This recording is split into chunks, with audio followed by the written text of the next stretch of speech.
Shalom. Kita mempersiapkan diri kita untuk masuk dalam ibadah pada pagi hari ini. Saudara, kita bangkit berdiri sama-sama.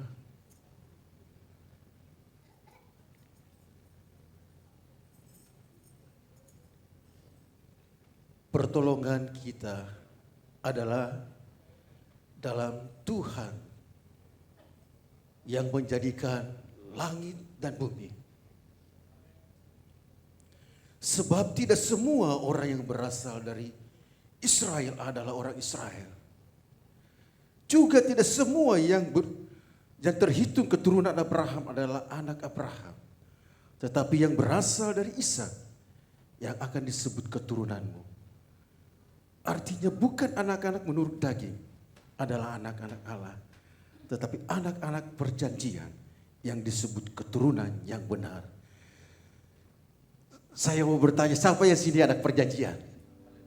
Kita katakan, kami mengucap syukur Bapak, karena kami adalah anak-anak yang perjanjian. Dan kami percaya, kami hidup di dalam janji-janji Allah. Dan kami percaya juga bahwa ibadah ini adalah mengandung janji. Dan di dalam nama Tuhan Yesus, ibadah ini jadi. Pesta ini jadi. Haleluya. Amin.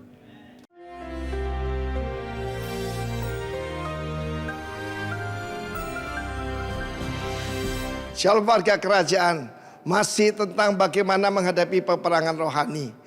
2 Korintus 10 ayat ke-5 berbicara tentang casting down imagination. Saudara tahu imajinasi itu bukan sesuatu yang real, ya. And every high thing that exalted itself against the knowledge of God. Dan firman Allah menunjukkan bagaimana kubu yang dibangun keangkuhan manusia. Apa ini? Tradisi manusia. Adat istiadat manusia. Kenapa Tuhan katakan kepada Abraham, keluar dari rumah bapakmu, keluar daripada bangsamu, karena diajarkan tradisi untuk menyembah berhala. Saya ketemu dengan banyak orang yang ngaku Kristen, tapi dia berpikir secara duniawi. Oh, kalau orang laki itu biasa, masa berselingkuh dikatakan jajan, pantesan sakit perut saudaraku. Ya, bukan cuma itu saudaraku. Dikatakan kalau minum minuman keras itu pergaulan. Pergaulan. Saya menentang casual Christianity. Saya percaya tentang militant Christianity. Saudaraku, meskipun Christianity tidak ada dalam firman Allah, ya. Tetapi saudara, firman Allah mengatakan ada kubu-kubu yang dibangun dalam keluarga kita. Saya mau beritahu bahwa ada saja keluarga yang kubunya itu kawin cerai di dalam keluarga itu. Dianggap itu cuma selembar kertas. No, it's a covenant. Itu perjanjian. Dan itu adalah miliknya Tuhan. Itu kan diantara kita berdua saja. Tidak. Itu tipu daya daripada iblis. Dan firman Allah mengatakan kita harus punya kuasa. Dinamo itu tadi. Mighty in God. Dan pakai seluruh senjata Allah. Perlengkapannya semua harus dipakai, ya. Dan jangan lupa dalam perlengkapan tentara Romawi, bagian belakangnya itu tidak ada perlindungan. Jadi jangan pernah lari dari pertempuran. Hadapi, ya. Kita harus menghadapi saudaraku. Puji nama Tuhan. Kita tahu Kaleb bin Yefune. Yefune itu apa artinya? Seseorang yang siap menghadapi. Saya minta semua anak Tuhan siap menghadapi, tidak lari, ya, tidak melarikan diri. Karena itu saudaraku, Tuhan tidak memberkati pengecut. Tuhan tidak memberkati pecundang. Tetapi bagi mereka yang mau belajar firman Allah. Bagaimana kita mengenali strategi iblis? Yaitu dengan membaca firman Allah. Di sana penuh dengan strategi.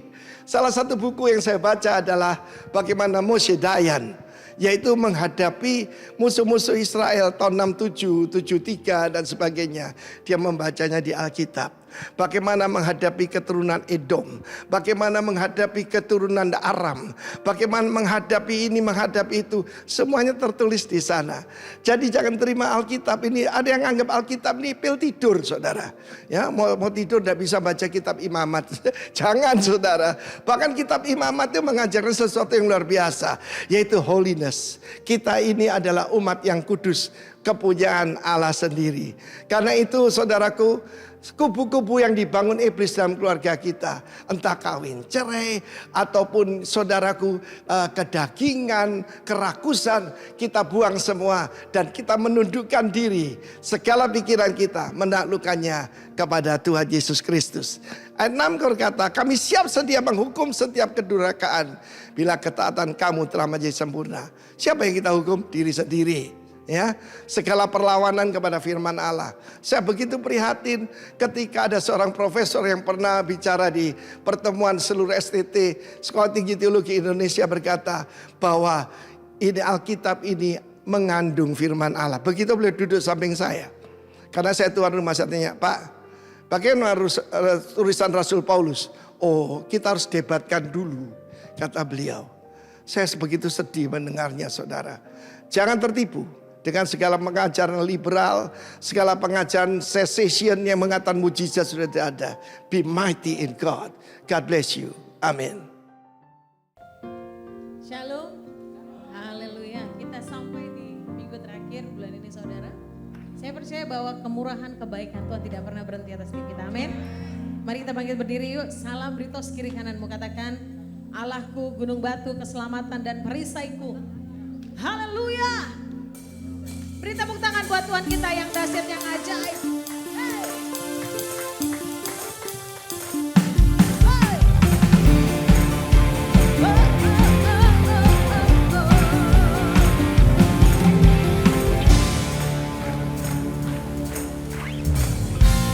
Tinggal dekat buku aman, hidup dalammu ku menang. Kau yang memegang hidupku di tanganmu. Amen.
Your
dihanguskan. Karena kami bersama dengan Tuhan yang besar, Tuhan yang ajaib, Tuhan yang perkasa. Kami tidak perlu takut Tuhan, sebab Tuhan yang besar ada bersama kami. Oh, kami bersuka karena Kau. Oh, haleluya. Tak ada ketakutan di dalam hadirat. Tak ada ketakutan di dalam hadirat. Oh,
Raja di atas segala raja.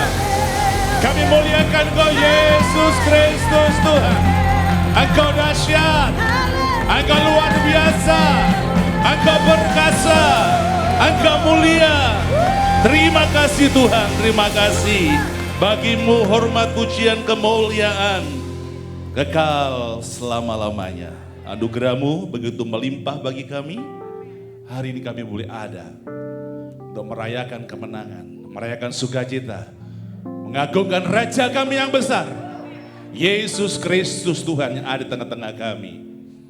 Biarkan setiap pujian, pengagungan dan penyembahan menyukakan hati Bapa.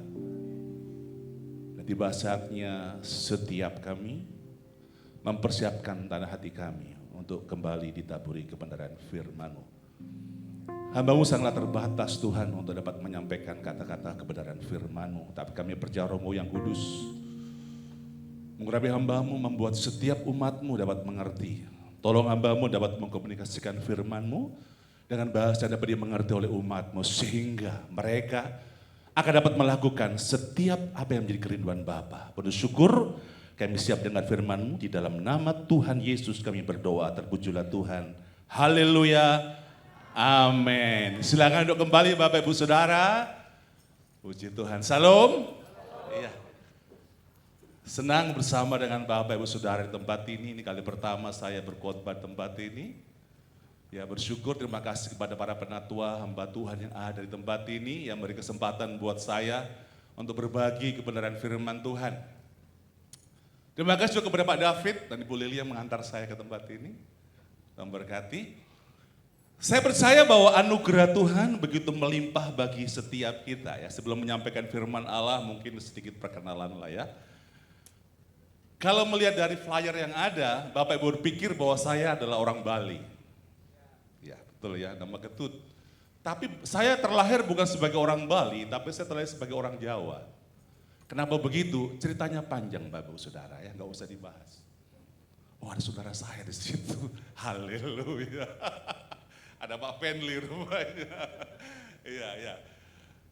Istri saya itu marganya Togas. Ya, Anda tahu dari mana dia? Bukan dari Sumatera, bukan dari Ambon. Ya, tapi dia kelahiran Makassar. Parikate. Ya. Saya alumni dari Tawangmangu, ada beberapa teman dari Tawangmangu. Saya muridnya Pak Ju, ya kan? Saya, ada Pak David, ada Pak Fenli, istri saya, beberapa mungkin ada di tempat ini. Dan saya mengucap syukur saudaraku dikasih Tuhan, ada banyak rekan-rekan hamba Tuhan yang bergabung dengan GBI Rock ya. Kami dari Tawangmangu melayani berbagai denominasi gereja. Beberapa teman yang melayani Rock itu ada di Tarakan, kota Tarakan, lalu ada di Gresik. Satu teman saya jauh, saya perambat info, pernah pelayanan di tempat ini. Mesa Kris yang sekarang di Philadelphia itu satu angkatan sama saya ya. Jadi saya dipercayakan oleh Tuhan hari ini melalui satu tempat penggembalaan di satu kota Bapak Ibu Saudara. Ketika saya datang, saya cari di peta itu nggak ada.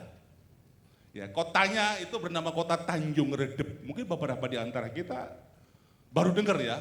Jadi kalau secara geografis itu ada di wilayah secara apa ya, pemerintahan di Kalimantan Timur. Tapi posisinya itu lebih dekat dengan Kalimantan Utara ya. Oleh karena kemurahan Tuhan saya di sana baru 27 tahun Bapak Ibu Saudara. Ya, baru 27 tahun. Ya, saya merintis dari nol. Ya, satu pelayanan yang dipercayakan kepada saya. Tahun 93 saya sudah di Makassar Bapak Ibu.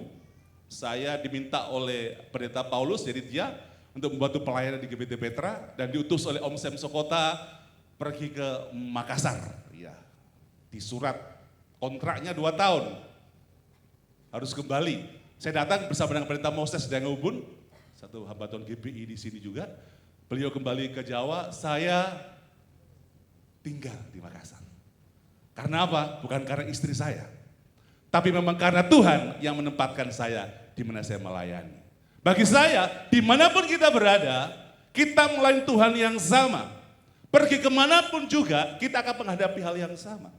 Oleh sebab itu saya belajar untuk setia karena itu satu perkataan yang disampaikan oleh Bapak Rohani, Om Sem ketika saya dipanggil ke kantor beliau sampaikan gini, Andi, Ketut, Saya nggak minta banyak dari kamu. Satu saja permintaan Om, setia sama pendeta Paulus Siditya. Ya. Seorang guru menyatakan hal itu, perkataan itulah yang sampai hari membekas buat saya. Dan itulah yang membuat saya bertahan di dalam pelayanan. Saya melihat Bapak Ibu Saudara, jemaat Tuhan tempat ini adalah jemaat yang begitu banyak menikmati anugerah dan kemurahan Tuhan. Anda adalah orang yang luar biasa, karena apa?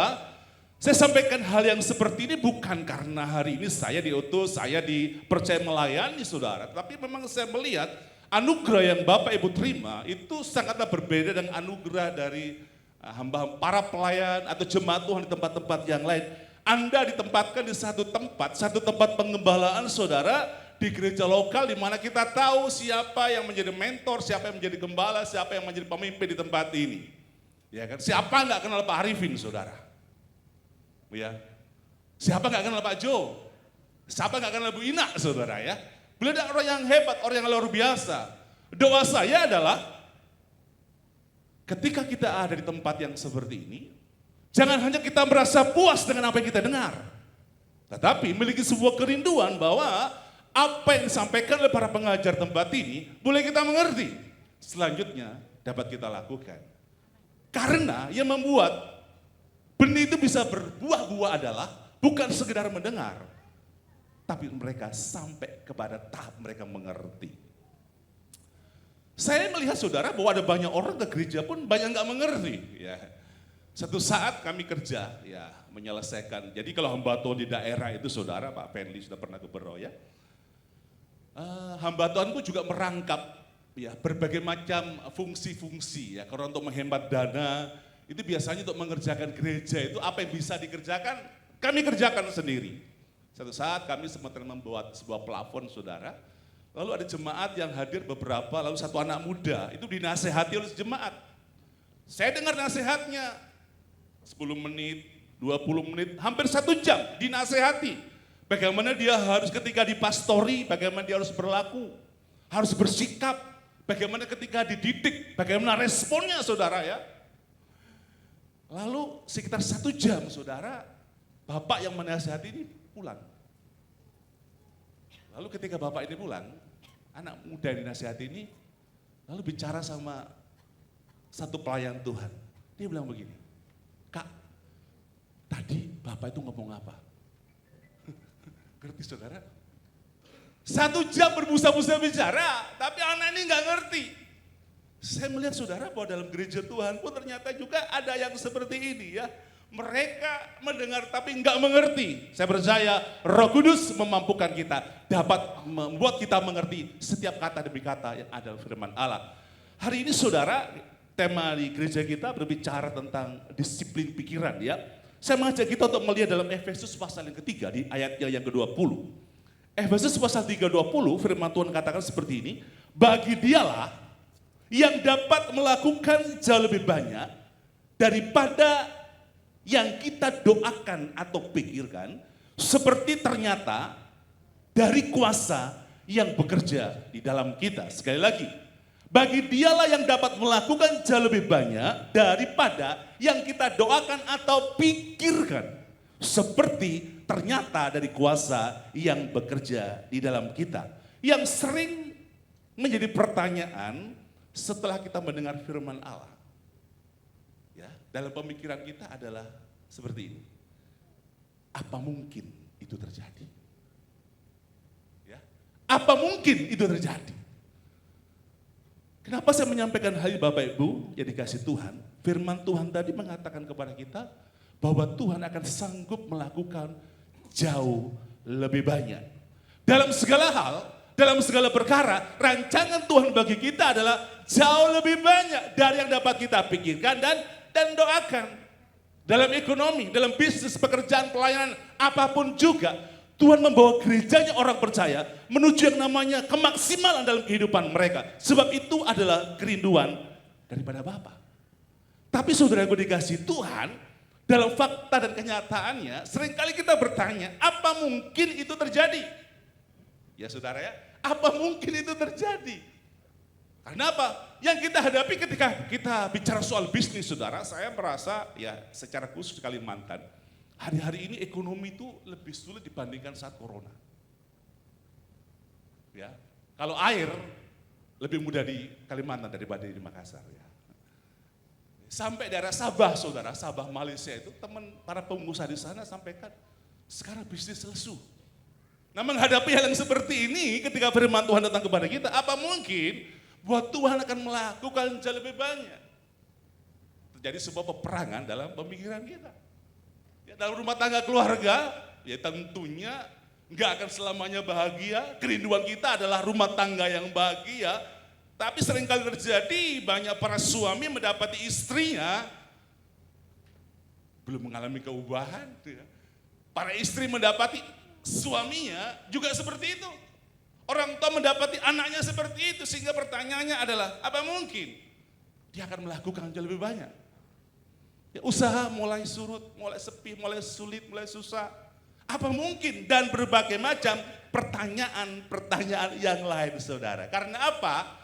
Antara janji Tuhan dan faktanya, itu ada sebuah jarak yang begitu tinggi dan dalam, serta luas. Sehingga kita berpikir, apa mungkin ya? Saya katakan hari ini begini, bahwa hal itu, saudara, juga ada dalam pemikiran hamba-hamba Tuhan. Ya. Jangan kira hamba Tuhan ya itu sempurna. Kadang-kadang kan jemaat mengharapkan hamba Tuhan itu sempurna, istri hamba Tuhan sempurna, keluarga hamba Tuhan sempurna. Saya katakan setiap hamba Tuhan dimanapun mereka berada, mereka itu masih Superman, Bapak Ibu. Gembala hamba Tuhan itu bukan Superman. Ya kan? Apa bedanya, saudara? Mohon maaf ya. Kalau bagian dalamnya itu masih di dalam, itu Superman, artinya banyak kelemahan, kekurangan. Tapi kalau bagian di luar itu Superman, saudaraku ya. Itu hanya ada di film ya, ada dalam sebuah cerita. Pemikiran yang sama juga terjadi, saudaraku, di dalam kehidupan hamba-hamba Tuhan, ya kan? Jangan berpikir bahwa hamba-hamba Tuhan itu ya yang andalnya di Makassar, di Jakarta. Sampai ada satu Instagram itu, Pastor in Life. Wah. Bagaimana gaya hidup seorang hamba Tuhan? Ya saya katakan, kalau ada berkat Tuhan silakan pakai. Jam tangan mahal, baju mahal, semua yang mahal, oke. Tapi kalau kita turun ke lapangan, Bapak Ibu Saudara, ada banyak hamba Tuhan yang menderita. Ya, saya ketika minta izin sama ibu saya, Ibu, saya mau jadi hamba Tuhan. Apa dalam pemikiran ibu saya? Dan apa yang pertama diucapkan ibu saya? Andi, kalau kamu jadi hamba Tuhan, kamu makan apa? Saudara, kalau melihat model saya, ya nggak ada model hamba Tuhan, saudara ya. Karena saya punya nenek itu seorang polisi, punya bapak seorang tentara. Nah, cita-cita saya adalah tentara. Ya, sejak kecil, saya lahir dari keluarga bukan Kristen, saudara, lebih banyak mereka yang di seberang. Tapi saya bersyukur 1 minggu sebelum dipanggil oleh Tuhan, bapak saya menerima Yesus sebagai Tuhan dan Juru Selamat secara pribadi. Ada banyak hamba-hamba Tuhan di daerah, di desa, saudara, yang dikasih Tuhan, yang sangat mengalami keterbatasan. Saya melihat Pak Robert beberapa waktu yang lalu itu mengadakan misi, bulan ini bulan misi ya di GBI ya, pelayanan ke desa-desa. Kalau kita hanya melihat di kota, suruh kita enak, ibadah di hotel, saudara ya. Banyak tempat, kursinya ini saudara dari potongan kayu, orang Kalimantan bilang itu sebitan, tepi-tepi kayu yang nggak dipakai itu dipakai duduk. Dalam keterbatasan, saudara. Ya kan, banyak orang tua nggak mau anaknya itu menikah sama pendeta, karena apa? Bagaimana mungkin mau ngasih makan anak saya, ya kan? Kalau untuk makan sendiri aja susah. Itu yang terjadi, saudaraku. Jadi ketika kita mendengar firman Allah, ada begitu banyak keraguan, pertanyaan-pertanyaan. Makanya terjadi sebuah peperangan dalam pemikiran, bukan hanya jemaat Tuhan, tapi juga dialami oleh hamba-hamba Tuhan. Terus itu ketika firman Tuhan datang katakan, bagi dia yang dapat melakukan jauh lebih banyak dari yang dapat kita pikirkan dan doakan, maka kita harus belajar untuk mempercayai apa yang dikatakan oleh firman Allah. Ada beberapa contoh di Alkitab, saudara, yang dituliskan tentang bagaimana orang-orang yang bergumul dengan kehidupannya. Kalau kita membaca Kejadian yang pertama, saudara ya, Kejadian 17, ayat 15-17, bagaimana ketika Tuhan berjanji kepada Abraham bahwa dia akan menjadi bapa dari segala bangsa. Kejadian 17 ayat 15, Alkitab katakan, selanjutnya Allah berfirman kepada Abraham. Ini tidak kaleng-kaleng, saudara. Ya kan? Selanjutnya Allah berfirman kepada Abraham, jelas Abraham tahu siapa yang berfirman sejak dari urut Kasdim. Dia meninggalkan negeri leluhurnya. Dia meninggalkan semua kenyamanannya ke tempat yang nggak tahu di mana dia harus pergi. Ya kan? Di Kejadian 17 ini Tuhan berfirman kepada Abraham tentang istrimu Sarai, janganlah engkau menyebut dia lagi Sarai, tetapi Sarah itulah namanya. Aku akan memberkatinya. Dan daripadanya juga aku akan memberikan kepadamu seorang anak laki-laki. Bahkan aku akan memberkatinya sehingga ia menjadi ibu bangsa-bangsa, raja bangsa-bangsa, dan akan lahir daripadanya. Ayat 17 perhatikan. Lalu tertunduklah Abraham dan apa saudara? Tertawa. Setelah berkata dalam hatinya apa? Mungkinkah bagi seorang yang berumur 100 tahun dilahirkan seorang anak?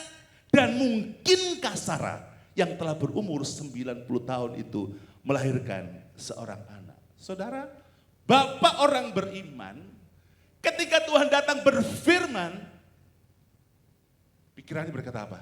Mungkin. Ya. Saudara, ini Abraham loh, ya, bukan saya dan saudara. Ini Abraham, bapak orang beriman, bapak orang percaya. Ada kegalauan dalam dirinya.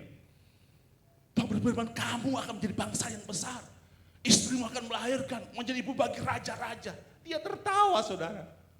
Ngejek, ngolok. Ya kan? Patotoai kalau orang sini mungkin. Ya. Ya kan? Mungkinkah bagi saya akan punya anak ketika umurku sudah tua? Mungkinkah Sarah yang berumur 90 tahun yang sudah mati haid itu akan bisa mengandung dan melahirkan seorang anak? Ini Abraham dalam pemikirannya juga memiliki peperangan yang seperti itu. Ya, sekalipun Abraham ya kan, ada keraguan, janji Tuhan tetap digenapi, saudara. Artinya bahwa siapapun dengar firman Allah, ya kan, meskipun dia ragu, pasti ada cara Tuhan supaya rencananya itu digenapi. Lalu dalam perjanjian baru, kalau kita membaca ya dalam perjanjian baru, saya akan tunjukkan kepada saudara apa yang ditulis dalam Alkitab, Lukas pasal 1, kita bisa membaca di ayat yang ke-31 ya, tentang malaikat yang menjumpai Maria, dikatakan sesungguhnya engkau akan mengandung dan akan melahirkan seorang anak laki-laki dan hendaklah engkau menamai dia Yesus. Lalu di ayat yang ke-34 kata firman Allah, kata Maria kepada malaikat itu, bagaimana hal itu mungkin terjadi karena aku belum bersuami. Kalau sekarang orang belum bersuami punya anak, itu bukan mujizat ya. Udah banyak terjadi ya, di Kalimantan ada. Bahkan ada dulu zamannya Klopen Capir ya, zamannya Pak Harto dulu itu kan ada namanya apa itu, cerdas tangkas ya. Lalu beberapa daerah itu saudara disuruh untuk apa, menceritakan keunggulan daerahnya. Dia bilang, daerah kami itu padi yang biasanya 6 bulan, 3 bulan bisa panen. Di tempat kami jagung yang biasanya 4 bulan, 2 bulan sudah panen. Kalau tempat kami berbeda. Anak gadis kemarin menikah, seminggu kemudian melahirkan katanya saudara. Ya, itu penyimpangan yang terjadi. Ya kan? Bagaimana mungkin hal itu terjadi karena aku belum bersuami? Seorang gadis, yes, Alma dikatakan. Tapi saudara, sekalipun ya Maria mengatakan seperti itu, tapi firman Tuhan katakan bahwa Yesus lahir dalam diri seorang Maria. Artinya apa saudaraku? Dua orang ini antara Abraham dan Maria itu berkata mungkinkah terjadi sebuah peperangan dalam dirinya. Sebuah gejolak, ya kan? Dan itu saudara sampai hari pun terjadi. Efesus 3:20 tadi, bagi dia yang dapat melakukan jauh lebih banyak dari yang dapat kita pikirkan dan doakan, seperti ternyata dari kuasa yang bekerja di dalam kita, itu adalah satu ayat yang membuat saya, saudara, itu bisa bertahan sampai hari ini di Kabupaten Berau. Sebelum saya melayani di Berau, tahun 93 saya membantu pelayanan di Makassar, 90 sampai 96 Ya, kami membuka beberapa cabang, ada Pak David, ada Ibu Lili, dan istri saya, saudara. Saya gembala pertama di Mangkutana, Kalena Kiri. Lalu saya pernah menjadi gembala di Mamuju, di Tombok 7. Saya pernah menjadi gembala di Pinrang, saudara. Saya pernah menjadi gembala di Palopo. Saya pernah menjadi gembala di Sopeng Sengkang. Gembala pertama itu adalah saya. Di tahun 96, saudara, Bapak Gembala meminta saya untuk melayani di Berau.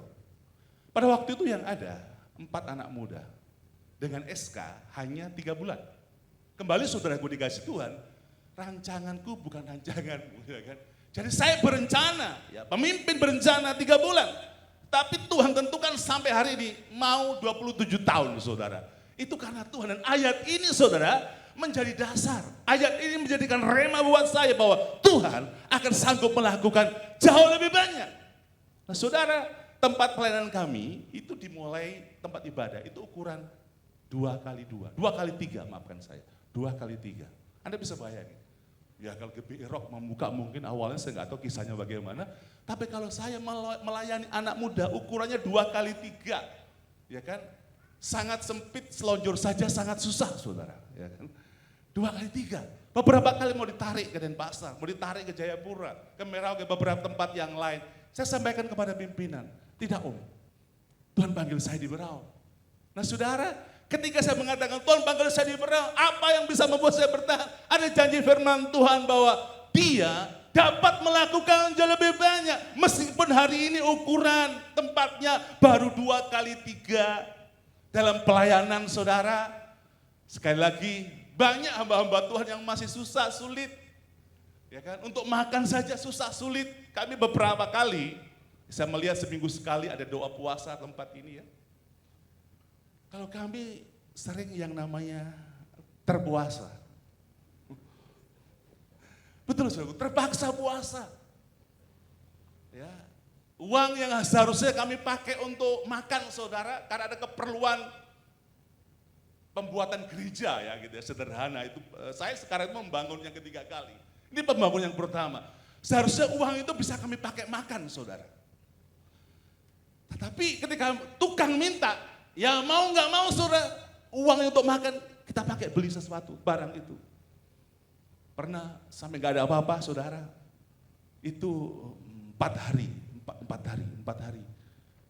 Kami itu makan pisang ngemot itu saudara.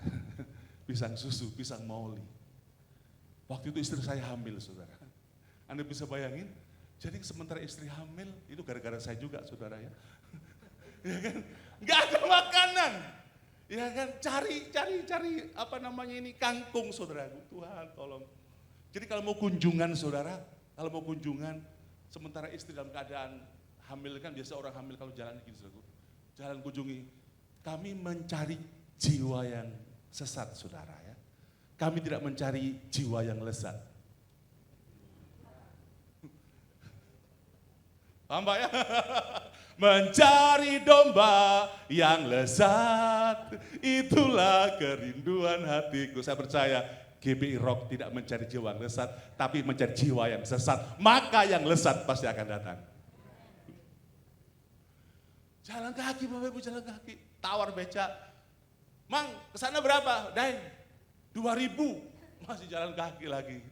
Kesana berapa, Daeng? 1.500, jalan kaki lagi. Kesana berapa? 1.000, naik karena apa? Uangnya di kantong cuma 1.000 rupiah. Sampai segitunya saudara. Ya. Nah saudara, terjadi pertentangan tidak kalau melihat hal yang seperti ini? Janji Tuhan katakan, Dia sanggup melakukan jauh lebih banyak. Sampai terpuasa saudara. Ya mungkin cerita kami berbeda, saya sharing kehidupan supaya kita pun juga ketika ada hamba-hamba Tuhan dari daerah, jangan pandang sebelah mata, ya kan? Jangan hanya kasih salam kompak, kasih juga salam tempel kepada mereka. Ya, kepada mereka yang datang ya, saudara. Karena upahnya sama. Amin saudara. Jadi berbagai macam kesulitan ya. Satu ketika pernah saudara, gak ada apa-apa, Tuhan gak ada apa-apa. Jadi kalau di kalangan kami itu yang sudah GPT itu di GPT tempat kami yang sudah pendeta itu memang seyogianya tidak terlibat di yang lainnya gitu ya. Itu pandangannya, masing-masing kita hargai saudara ya. Jadi kalau nggak ada apa-apa, betul-betul nggak ada apa-apa saudara. Satu saat, aduh cuma ada nasi, nggak ada apa-apa ini. Saya jalan saudaraku, jalan, Tuhan tolong, oh Tuhan pimpinlah langkahku gitu kan. Waktu itu musim kering saudara ya, tiba-tiba itu saya punya telinga yang mendengar. Tiba-tiba saya dengar itu gini, ini kayaknya ada ikan. Betul saudara, saya jalan itu, rupanya di musim kemarau itu ada satu parit kecil begitu, di tempat itu ada tekungan, ya cekungan gini. Ternyata disitulah Tuhan memerintahkan ikan-ikan berkumpul. Dan dari itu banyak orang jalan saudara. Saya bilang, Tuhan, tutup bungkus dengan kuasa darah-Mu, butakan orang yang melihat, tulikan orang yang mendengar. Saya pulang saudara, saya pulang, bawa ember, saya timba saudara, timba, saya bawa pulang, saya cuci bersih, yang untuk bagian makan sudah saya sisihkan, lalu saya taruh di toples saudara. Ada 4 toples gitu. Saya suka pelihara binatang saudara ya, sampai saya pernah pelihara beruang gitu saudara ya.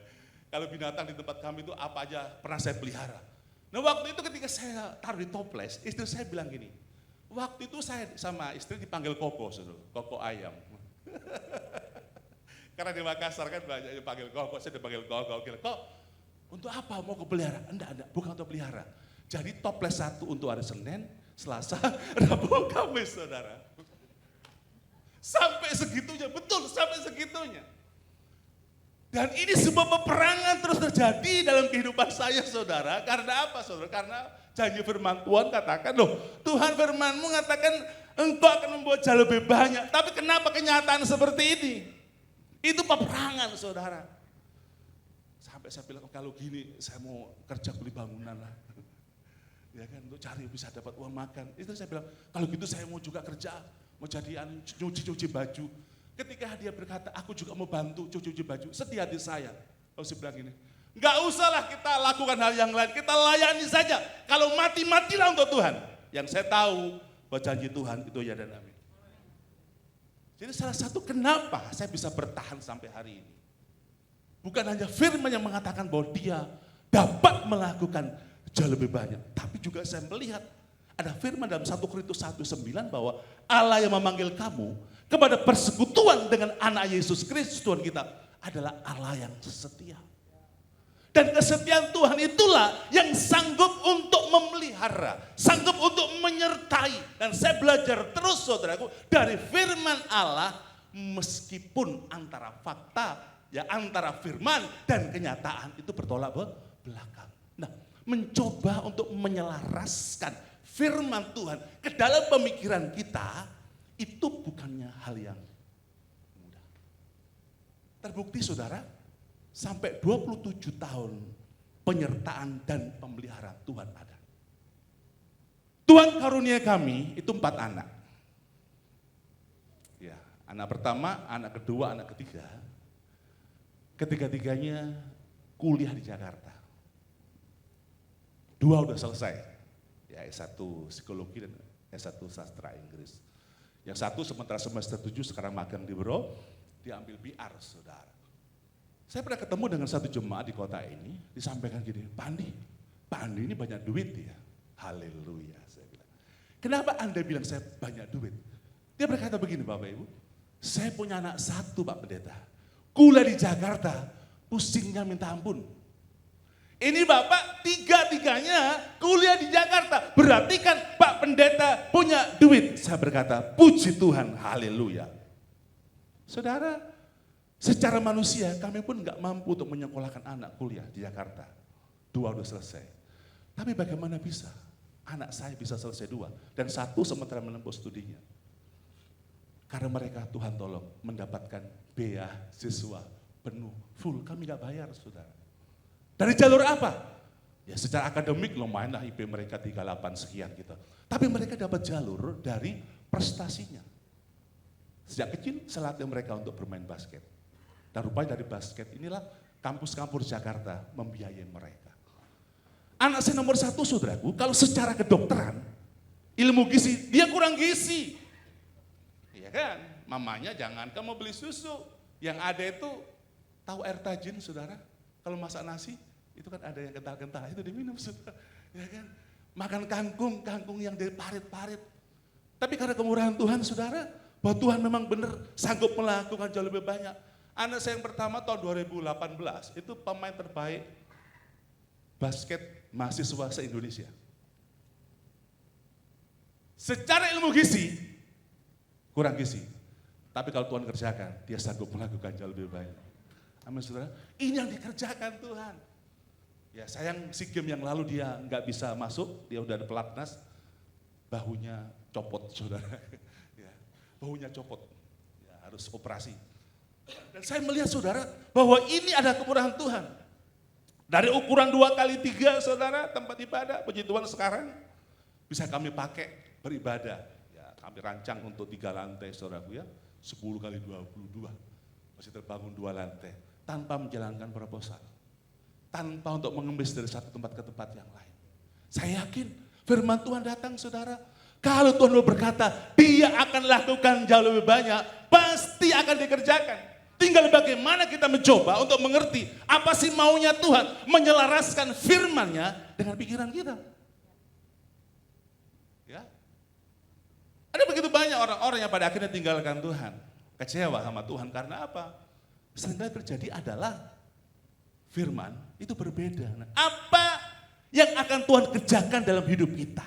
Ya, masalah pribadi, keluarga, bisnis, atau pelayanan. Semua pada akhirnya saudaraku dikasih, kalau kita mempercayai firman Tuhan bahwa dia akan dapat lakukan jauh lebih banyak. Ada beberapa kisah ilustrasi yang sering kali digambarkan oleh hamba-hamba Tuhan. Bagaimana seekor anak gajah oleh pawangnya ditaklukkan saudara, sejak kecil dia dirantai. Ya, dirantai sedemikian rupa, mau makan saudaraku, waduh, nggak bisa beranjak dari tempatnya sehingga kesakitan. Sampai pada akhirnya dalam waktu tertentu, rantai itu diambil, tinggal seutas tali yang mengikat di kakinya. Gajah itu enggak kemana-mana, karena apa? Dia berpikir ada rantai di kakinya. Ya, ada sebuah kisah tentang kutu pelompat saudara ketika dimasukkan ke dalam sebuah toples dengan ketinggian 30 cm, mentok pada akhirnya apa saudara? Dia akan menurunkan lompatannya. Udah biasa di 28 atau 25. Ketika toples itu dibuka saudara, apa yang terjadi? Dia nggak bisa keluar karena apa? Dia berpikir pasti ada penutupnya. Yang membuat gajah itu nggak bisa bebas, bukan karena rantainya, tapi karena pemikirannya. Yang membuat kutu pelompat gak bisa lompat lebih tinggi, bukan karena penutupnya, karena apa? Pemikirannya pula. Demikian pula saudaraku dikasih Tuhan, dalam kehidupan kita seperti itu. Yang membatasi bukan penutup, ya, yang membatasi bukan besi, tetapi ada pemikirannya. Amsal 23 di ayatnya yang ke-7, Alkitab katakan sebab seperti orang yang membuat perhitungan dalam dirinya, demikianlah ia. Dalam terjemahan yang lain dikatakan bahwa apa yang engkau pikirkan, apa yang kita pikirkan, itu yang akan jadi. Ya kan? Seperti orang buat perhitungan. Jadi apa yang kita pikirkan, itu yang akan jadi. Jadi arah dan tujuan kita, saudaraku dikasih Tuhan, itu ditentukan oleh cara kita berpikir. Makanya gak salah kalau gereja ini, ya kan, sementara mengajar kepada jemaat untuk mendisiplin pikiran kita. 2 Korintus pasal 10, 4 dan 5 ayat ini beberapa minggu ini mungkin dibahas di gereja ini saudara ya. 2 Korintus pasal 10, 4, 5 saya katakan bahwa arah dan tujuan, ya, arah tujuan dan tindakan kita ditentukan oleh cara kita berpikir. 2 Korintus pasal 10 ayat keempat dikatakan, karena senjata kami dalam peperjuangan bukanlah senjata duniawi, melainkan senjata yang diperlengkapi dengan kuasa Allah yang sanggup untuk meruntuhkan benteng-benteng. Ya.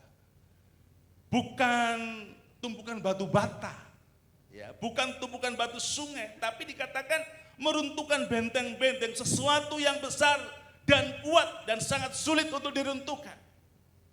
Tapi itulah yang akan dikerjakan oleh Allah. Dan ayat yang kelima, kami mematahkan setiap siasat orang dan merubuhkan setiap kubu yang dibangun oleh keangkuhan manusia untuk menentang pengenalan akan Allah.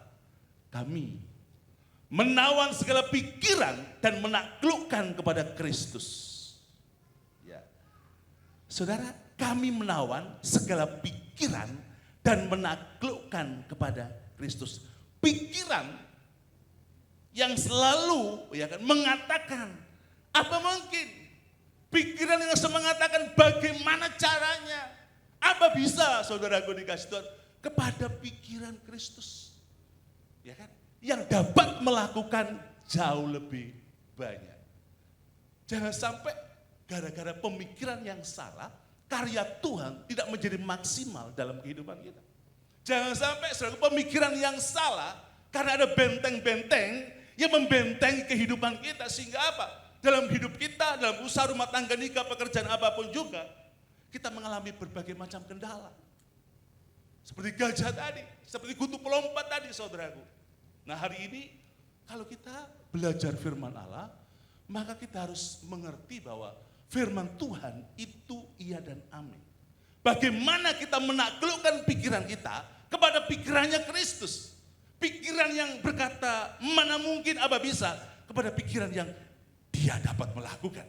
Sebab itu saudaraku, kalau hari ini Bapak Ibu ada di tempat ini, sementara kita beribadah, sebenarnya kita sementara menata pikiran kita. Sementara kita menata ketidakmungkinan itu saudara menjadi sesuatu yang mungkin. Karena apa? Hari ini Anda beribadah, percayalah saudara, latihan badani itu terbatas gunanya. Tapi ibadah itu berguna baik untuk hidup ini maupun itu hidup yang akan datang. Ketika kita memuji dan menyembah Tuhan, kita boleh merasakan kehadiran Tuhan. Tapi ketika firman Allah disampaikan, firman itulah yang akan menggantikan perkara-perkara yang lama, menggantikan pikiran-pikiran yang lama dengan pikiran-pikiran yang baru, yaitu pikiran Kristus yang bersumber dari firman Tuhan. Dapat mengerti firman Allah itu sebenarnya mudah. Dengan cara bagaimana? Dengan cara membaca firman-Nya, mendengarkan firman-Nya. Sebab Alkitab adalah pikiran Allah yang tertulis. Alkitab saudaraku dikasih Tuhan, begitu banyak mencontohkan kepada kita. Supaya apa? Supaya kita berpikir seperti Kristus berpikir. Itu sangat mungkin terjadi manakala firman itu terus ada, firman terus datang dalam kehidupan kita sampai kita mengerti, memahami apa yang menjadi kerinduan Tuhan. Bapak Ibu diberkati Tuhan, Yosua di dalam Yosua pasal yang pertama, di ayat yang pertama saudara, ya Yosua 1. Kalau kita membaca firman Allah, sesudah Musa, hamba Tuhan itu mati. Ya, sesudah Musa, hamba Tuhan itu mati, firman gak berhenti saudara ya. Inilah pelayanan generasi perlunya saudara supaya tidak terjadi kesenjangan ya. Setelah Musa, hamba Tuhan itu mati, berfirmanlah Tuhan kepada Yosua bin Nun abdi Musa itu demikian. Hambaku Musa telah mati, sebab itu bersiaplah sekarang seberangi sungai Yordan ini. Saudara, ketika Yosua mendengar firman Tuhan ini, kira-kira apa yang ada di benak Yosua? Ya, bukan sekedar dia mendapatkan beban yang begitu berat ya, sebagai seorang pemimpin, tapi lebih daripada itu saya bisa melihat bahwa ketika firman Tuhan katakan, bersiaplah sekarang, pergilah menyeberangi sungai Yordan, engkau dan seluruh bangsa ini menuju negeri yang akan kuberikan kepada mereka, kepada orang Israel itu. Saya percaya ada begitu banyak pemikiran-pemikiran yang ada dalam diri Yosua. Ya, memang Yosua sebagai seorang prajurit,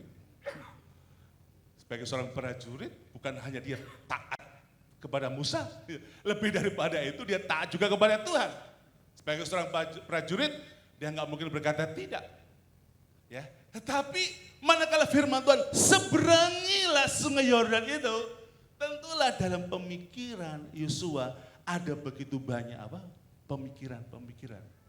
Apa yang menjadi pemikiran Yosua? Saudara, kalau Anda membaca kitab Bilangan pasal 13 ayat 1 sampai 33, bahwa Yosua itu terpilih 1 dari 12 orang. Artinya Musa memilih para pemimpin-pemimpin dari 12 suku.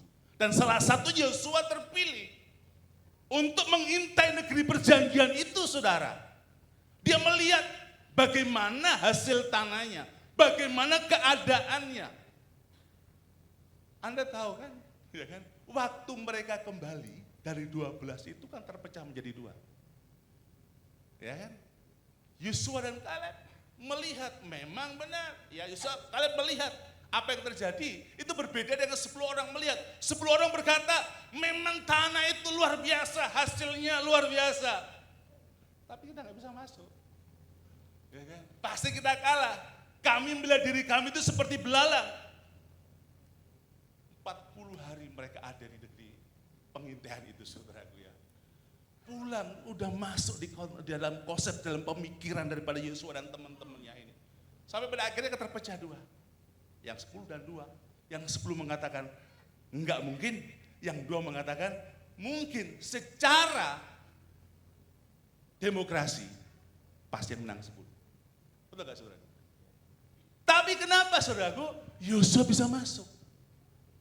Nah ini harus kita pahami saudaraku.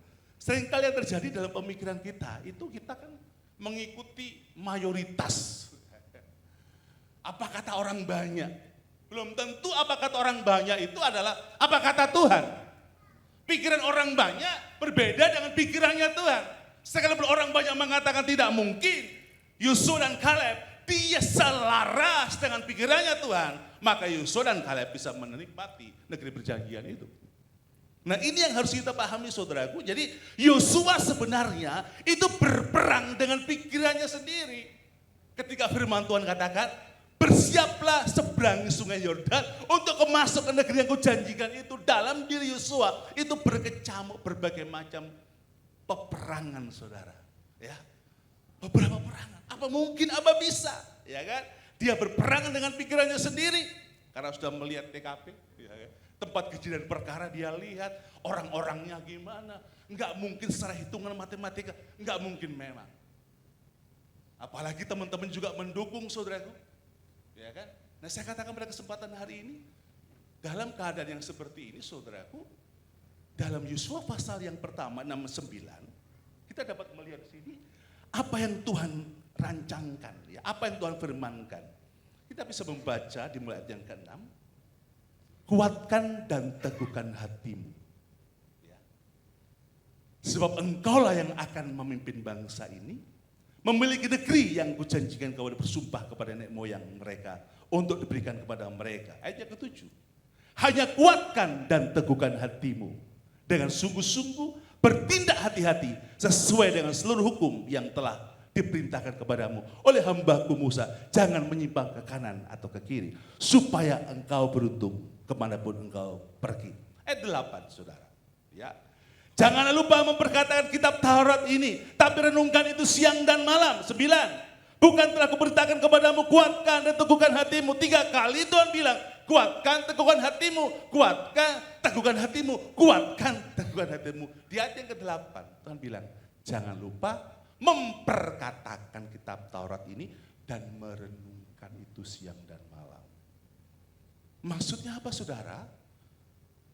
Ya, maksudnya bahwa Yosua dalam keadaan kegalauannya, ya, dalam keadaan ketakutannya karena apa yang dilihat, dia harus menguatkan hatinya, mempercayai apa yang Tuhan firmankan, sebab firman datang dalam hati seseorang. Dalam hatiku akan menyimpan janjimu supaya aku jangan berdosa terhadap engkau. Tuhan bilang 3 kali, kuatkan hatimu bahwa engkau yang aku pilih. Kuatkan hatimu untuk tidak menyimpang ke kiri atau ke kanan. Kuatkan hatimu supaya engkau tidak kecut dan tawar hati. Ya kan? Itu 3 kali. Baru di ayat yang ke-8, tapi jangan lupa perkatakan. Jangan lupa pikirkan. Yang Tuhan mau antara hati, pikiran, dan ucapan itu harus selaras. Ini yang Tuhan mau saudara. Ya. Ada begitu banyak janji Tuhan datang dalam hidup kita. Dasar yang luar biasa itu saudara. Ya kan? Dalam hatiku begitu banyak firman-firman yang Tuhan yang datang dalam kehidupan kita. Kita simpan di hati kita. Tapi seringkali inilah antara perkataan kita dan pikiran kita itu gak selaras. Gak matching saudara. Sehingga apa? Firman gak pernah tergenapi dalam kehidupan kita. Saya mempercayai bahwa setiap kita yang ada di tempat ini, Yang begitu banyak mendengar firman Allah, hari kita belajar untuk apa? Memperkatakan firman. Ya, Pak Jo sama Mbak Tuhan di tempat ini selama 1 bulan ini mengajar kepada kita supaya pikiran kita diselaraskan dengan pikiran Kristus. Ya, tidak menjadikan pikiran kita itu menjadi liar, saudara. Kalau pikiran itu pikiran yang kotor, pikiran yang tidak baik, ketika masih muncul sebagai akar atau benih, secepatnya harus dicabut. Jangan sampai pada akhirnya itu menjadi benteng-benteng yang sulit untuk dicabut. Kenapa orang itu sampai dosa dalam perzinahan, jatuh dalam dosa pornografi, lain sebagainya. Dimulai dari memberi kesempatan kepada hal-hal yang kecil, yang tidak secepatnya digantikan dengan apa? Kebenaran-kebenaran firman Allah. Kenapa seseorang gak suka dengan orang lain? Karena apa? Dia berasumsi dengan orang itu. Begitu banyak orang kecewa dengan hamba Tuhan, dengan para pelayan Tuhan. Dengan gereja yang lain, karena apa? Membiarkan pikiran-pikiran yang liar itu ada. Makanya kita belajar untuk menggantikan pikiran kita dengan pikirannya Kristus melalui kebenaran firman. Ya. Saya percaya bahwa tidak ada sesuatu yang sulit apabila kita mau. Ya kan? Tuhan nggak pernah menyuruh kita melakukan sesuatu yang sulit kalau Tuhan tidak lebih dulu memberi kemampuan kekuatan kepada kita untuk bisa melakukannya. Saya pernah ke Sopeng, saudaraku ya. Beberapa tahun yang lalu dengan anak saya. Saya belajar ngajak anak saya itu pelayanan ke daerah-daerah. Ketika saya makan satu rumah makan di pinggir jalan, nggak ada air mineralnya. Lalu saya bilang, nak tolong cari di sebelah sana. Karena keadaan darurat, saudaraku ya. Ada darurat, beli tempat sana. Anak saya cari jalan, saudaraku jalan. Mana nggak datang-datang. Lalu dia kembali, lalu kenapa nggak bawa air minum? Pak, papa nggak kasih aku duit. Rupanya dompetnya ketinggalan, papanya gak kasih duit. Kalau Tuhan gak kayak gitu, saudara. Dia melengkapi kita dulu, baru nyuruh kita lakukan firman-Nya. Tinggal kita mau atau tidak. Jadi dosa apapun juga bukan soal bisa atau tidak, soal mau atau tidak. Ya. Hari ini saudara, apa yang menjadi pemikiran kita? Apa yang membatasi pemikiran kita? Sehingga kita gak bisa melihat karya Tuhan yang besar itu. Ya. Gak bisa melihat bahwa dia adalah Allah yang sanggup melakukan jauh lebih banyak dari yang dapat kita pikirkan dan doakan. Manakala firman Tuhan datang kepada Yosua, jangan lupa memperkatakan dan merenungkan firman itu. Artinya apa? Tuhan nyuruh kepada Yosua untuk menata pikirannya. Bukan apa yang pernah kau lihat di waktu yang lalu. Orang-orang raksasa, orang enak yang tinggi perawakannya. Jangan kau bilang seperti teman-temanmu yang mengatakan bahwa mereka adalah belalang. Engkau adalah pribadi yang aku utus. Kuasa Tuhan ada atas hidupmu. Setiap kaki yang kau injak sudah aku berikan kepadamu. Harus menata hal yang tidak mungkin tadi dengan sesuatu yang bersumber dari firman Allah. Maka kalau bisa menata pikiran Allah dengan pikiran Kristus, kita harus percaya. Apa yang tidak mungkin bagi manusia akan selalu mungkin bagi Tuhan. Ini terus terjadi, saudaraku, ya. Terjadi dalam kehidupan kita. Demikian pula Yosua belajar untuk menata pikirannya dengan pikiran Tuhan. Yosua belajar untuk melihat problem masalah bukan dari sudut pandangnya. Bukan dari sudut 10 pengintai yang lain. Kami seperti belalang, kami habis diinjak. Tapi dia belajar untuk melihat persoalan masalah itu dari sudut pandang Tuhan. Saudara, tidak ada masalah yang besar sebenarnya kalau cara pandang kita berbeda, melihat dari sudut pandang Tuhan. Ya, saya sering menggunakan ilustrasi yang sederhana. Ya, kalau ini masalah, HP ini berapa sih beratnya, saudara? Ya. Tapi kalau HP ini Anda pegang sejam, 2 jam, sehari, 2 hari, pegel, saudara. Betul ya kan? Saya nggak akan bisa melihat saudara, ya kan? Kalau HP ini tertaruh, ibaratnya masalah. Kalau saya taruh dekat saya sulit mana Pak Fenli yang ganteng ini, nggak kelihatan saudaraku. Pak David, Pak Henjen yang ganteng gimana, nggak kelihatan. Karena apa? Kalau saya besar gini saudara, semakin kita melihat dari sudut pandang Tuhan, kacamata Tuhan, perspektif Tuhan. Ya. Nggak ada sesuatu yang besar, semuanya serba kecil. Karena apa? Allah kita adalah yang besar.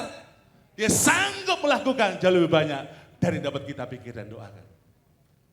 Mengapa saudara kita ngiring Tuhan? Kita banyak beban, banyak masalah, banyak pergumulan. Jadi kalau orang Kristen banyak bebannya, Itu sebenarnya orang Kristen yang bodoh. Karena apa? Mau lebih kuat dari Tuhan Yesus. Tuhan bilang apa? Marilah kepadaku semua yang letih lesu dan beban berat, aku beri kelegaan kepadamu. Kenapa bebannya berat? Kita tanggung sendiri. Saya pernah saudaraku ketika saya membutuhkan uang gak banyak sih pada waktu itu 5 juta. Tahun 97. 5 juta. Banyak gak saudara? Banyak ya, tetap banyak lah. Beli kerupuk satu ruangan. Dia bilang, Pak, kami butuh duit Pak, 5 juta. Untuk apa? Bayar tukang. Tuhan Yesus. Saudara, saya nangis, Tuhan dari mana Tuhan gitu. Sampai tekanan saya itu naik 140. Saya tanya ke dokter, Pak pendeta ini stres. Apa saudaraku? Stres. Untung enggak stroke. Lama-lama stop saudara. Ketika butuh 5 juta waktu itu ya bagi beberapa orang mah kecil, tapi bagi kami sangat besar. Akhirnya apa? Ya udahlah. Gak mungkin dipenjara lah gara-gara lambat bayar tukang. Tapi Tuhan punya cara yang lain untuk memberkati. Sejak saat itu saya gak mau berbeban berat dalam melayani. Saya enjoy aja saudara. 23 tahun saya melayani. Naik motor saudara. Pertanyaan yang membuat saya gak saya suka itu adalah, Pak Andi, naik mobil apa? Kalau belum naik mobil, itu katanya belum pendeta yang gitu. Makan rumput atau makan dedak, Pak? Kalau makan dedak itu bebek, itu saudara. Makan rumput itu kijang. Saya bilang, saya belum punya mobil. Oh masa si Pak Andi belum punya mobil? Saudara, kadang-kadang kita pengen kelihatan gimana gitu ya kan, kalau pendeta naik mobil gini ya. Saya naik Vespa kemana-mana saudara. Jadi kalau pendeta naik mobil mah biasa, pendeta naik Vespa itu mah biasa. Saudara. Saya punya malu udah hilang. Di Tawangmangut saya kerja bakti terus saudara. Tuhan tolong ya, saya 23 tahun. Anak saya nomor 2 itu syukurnya enggak kepahitan. Anak saya nomor 2 itu saudara, kalau saya antar sekolah, kira-kira 200-300 meter, papi, berhenti sini saja papi. Saya nggak tahu saudara, berhenti aja. Setelah sekian lama dia cerita, papi tahu nggak kenapa saya turunnya jauh-jauh? Saya malu pi, teman-teman ngomong kenapa motor papimu jelek. Tuhan tolong. Teman-teman saya waktu SD, datang ke rumah. Misal, saya kira kamu anak orang kaya. Ternyata rumahmu kayak kandang ayam. Untungnya saya punya istri yang baik, saudaraku. Yang nopang saya. Kalau enggak, dia pulang ke Makassar, dia saudara. Saya sama siapa dong? Mencoba untuk menata pikiran, melihat proses dan masalah dari sudut pandang Tuhan itu enggak mudah. Tapi saya percaya bahwa Allah yang setia itu Allah yang memelihara. Allah yang setia itu akan mengadakan dari tidak ada menjadi ada. Tapi sekarang saudaraku, apa yang Tuhan kerjakan? Saya enggak bermaksud bahwa ukurannya adalah berkat. Saya percaya Pak Jo ngajar kepada kita, berkat itu sudah menjadi milik kita. Tinggal gimana kita ngelolanya aja kan gitu kan saudara ya kan. Bagaimana kita bisa dipercaya oleh Tuhan. Mungkin 23 tahun Tuhan melihat saya nggak bisa dipercaya. Ya udah saya setuju sama Tuhan. Giliran Tuhan memberkati saudaraku. Kita sampai 3 tahun ya. Tak begitu. Saya terengah-engah saudaraku ya. Sekarang bingung mau parkirnya di mana gitu. Saya bilang, Tuhan kok nggak dari dulu saja kayak begini. Tapi waktu Tuhan nggak pernah terlambat Bapak Ibu. Waktu Tuhan selalu tepat. Dia nggak mungkin akan mempermalukan umatnya. Nggak mungkin mempermalukan hamba-hambanya. Saya percaya kalau banyak hamba Tuhan yang lain ditolong. Kami para hamba Tuhan ditolong. Setiap kita pun juga pasti akan ditolong oleh Tuhan. Mencoba untuk menata pemikiran kita. Dari pikiran yang lama kepada pikiran firman Allah. Melihat segala situasi dari sudut pandang Tuhan. Kalau dilihat dari sudut pandang Tuhan, tidak ada masalah yang besar. Ya kan? Semuanya akan mungkin ketika kita terus mengandalkan Dia dalam setiap langkah kehidupan kita. Hati, mulut, pikiran harus selaras untuk dapat melihat karya Tuhan dinyatakan dalam kehidupan kita. Tuhan memberkati kita semuanya. Biarkan sharing hari ini boleh memberkati kita. Tetap setia di dalam Tuhan. Tetap mengiring Dia. Apapun yang firmankan pasti akan digenapinya. Terpujilah Tuhan. Mengundang para pelayan boleh maju ke depan, datang kepada Dia. Anugerah-Mu Tuhan selalu ada bagi kami. Bagi kami yang senantiasa merindukan hadir-Mu. Dengan segala keterbatasan hamba-Mu, biarlah apa yang hamba-Mu sharing dan bagikan boleh memberkati jemaat-Mu, memberkati akan setiap kami. Kami menanggalkan pikiran-pikiran duniawi kami. Menanggalkan pikiran-pikiran yang tidak berkenan dengan pikiran Kristus yang selaras dengan firman-Mu. Kami mencoba untuk melihat sesuatu dari sudut pandang Tuhan. Ketika beban dan begitu persoalan begitu banyak, kami belajar untuk berserah dan percaya sepenuhnya hanya kepada Dia. Tuhan, Kau baik atas kami. Bel, muliakan satu lagu buat kita semuanya. Mari datang kepada Dia, mengintrospeksi diri kita di hadapan Tuhan. Ya Tuhan Yesus.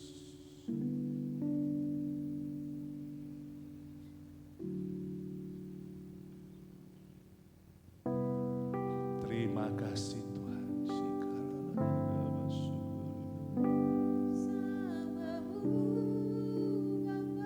Ya Tuhan. Ku lewati semua perkenananmu ya. Teguhkan hatiku. Engkau yang bertindak, memberi pertolongan. Anugerah-Mu, anugerah-Mu besar, melimpah bagiku. Mari kita bangkit berdiri dengan pujian ini. Hanya bersama dengan Tuhan. Bersama-Mu Bapa. Ku lewati semua perkenananmu ya. Teguhkan hatiku.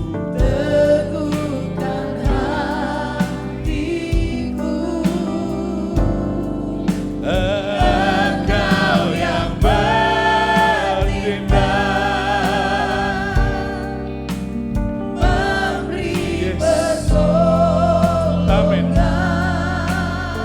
Anugerah-Mu Tuhan, Anugerah-Mu besar, melimpah bagiku. Haleluya, bersama-Mu. Haleluya. Haleluya. Terima kasih Tuhan. Terima kasih Yesus. Terima kasih Tuhan. Terima kasih Yesus.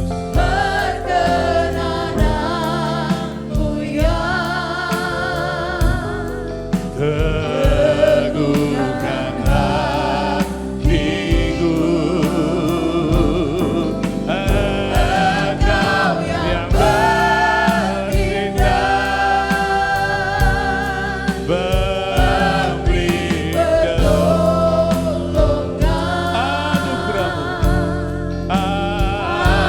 anugerah-Mu melimpah bagiku. Anugerah-Mu melimpah bagi setiap kami Tuhan.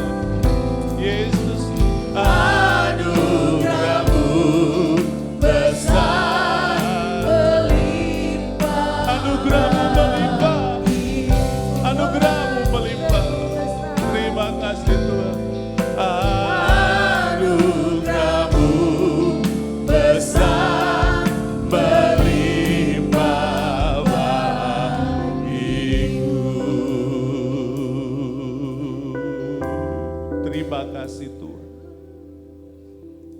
Terima kasih Yesus. Terima kasih Tuhan. Kebaikan-Mu terus Engkau nyatakan bagi setiap kami. Tuhan mengingatkan kami kembali. Untuk kami terus menatap pikiran kami. Untuk selaras dengan firman. Tuhan tolong umat-Mu. Tuhan tolong akan setiap mereka. Apapun jadi pergumulan masalah. Rumah tangga hingga pekerjaan bisnis mereka. Tuhan Kau ada bersama dengan mereka. Kami percaya bahwa Tuhan sanggup melakukan jauh lebih banyak dari yang dapat mereka pikirkan dan doakan. Dan itu sudah Kau nyatakan bagi setiap mereka. Bagian kami adalah mempercayai firman-Mu. Selanjutnya kami menyerahkan Engkau berkarya atas setiap kami. Berkati kami semuanya. Bagi-Mu hormat, pujian, dan kemuliaan. Meteraikan firman-Mu dan di dalam nama Tuhan Yesus kami berdoa. Amin. Silakan untuk kembali Bapak Ibu Saudara. Haleluya. Saudara diberkati? Amin. Sepi sekali rasanya. Puji Tuhan, terima kasih buat pelayanannya Bapak Pastor Andika. Tuhan Yesus memberkati keluarga pelayanannya. Baik, Bapak Ibu, mohon perhatiannya untuk pengumuman yang penting berikut ini. Kalau dalam beberapa minggu belakangan ini kita ada sampaikan informasi mengenai perubahan jadwal ibadah. Dengan beberapa pertimbangan, jadwal ibadah tersebut itu tidak diberlakukan dulu. Jadi untuk kedepannya seharusnya itu berlakunya akan dimulai di minggu depan, minggu pertama bulan November. Tapi seperti yang saya bilang tadi, atas beberapa pertimbangan jadwal tersebut tidak diberlakukan dulu. Jadi untuk minggu depan jadwal ibadah tetap berjalan seperti biasa, seperti yang sudah berjalan selama ini. Jadi generasi tetap beribadah di jam 8.30, kemudian ibadah raya di jam 10.30. Mungkin Bapak Ibu Saudara bisa sampaikan ke teman-temannya atau dari pengurus komsel masing-masing bisa sampaikan ke anggota komselnya. Demikian juga dari grup-grup WA yang ada bisa disampaikan lagi supaya semua jemaat bisa tahu dan tidak ada yang tersesat gitu ya. Oke, baik, kita akan berdoa untuk persembahan. Mari kita berdoa. Bapak, kami bersyukur, berterima kasih untuk hari ini. Terima kasih buat lawatan Tuhan dalam ibadah kami hari ini. Dan sekarang kami akan memberi, atau juga jemaat-Mu yang tadi sudah memberi, biarlah mereka diberkati dengan berlimpah-limpah. Damai sejahtera Tuhan turun memberkati mereka. Apa yang kami tabur bisa digunakan sebaik-baiknya untuk pekerjaan Tuhan di tempat ini atau dimanapun Tuhan mempercayakan kami untuk melayani. Terpuji nama-Mu Tuhan Yesus. Ini doa ucapan syukur kami. Dalam nama Tuhan Yesus kami berdoa mengucap syukur. Haleluya. Amin. Maaf Bapak Ibu, saya tambahkan sedikit. Kita tidak menjalankan, untuk yang baru pertama kali hadir atau yang belum mengetahui, kita tidak menjalankan kotak persembahan gitu, bukan kotak kantong kolekte kita tidak jalankan, tapi di belakang sana ada kotak persembahan dengan amplopnya. Bapak Ibu Saudara bisa mengambil di sana atau bisa juga melalui online giving dari QRIS seperti yang ada ditampilkan, dan juga transfer seperti biasa. Nomor rekening juga ada ditampilkan di layar. Demikian pengumuman. Tuhan Yesus memberkati. Haleluya. Saya percaya kita menerima berkat bagi saudara. Amin. Kami menyambut Bapak Ibu Saudara yang baru pertama kali hadir di tempat ini. Selamat datang, selamat beribadah bersama-sama dengan kami. Mari kita bangkit berdiri saudara, kita akhiri ibadah kita siang ini. Kita percaya kita punya Tuhan yang besar bagi kita. Aku punya Tuhan yang besar, yang telah berjanji dan sanggup menggenapi imanku. Bersepakat percaya kuasa-Nya, ku terima sekarang kemenangan dan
Berbahagialah kamu, rukunlah kamu.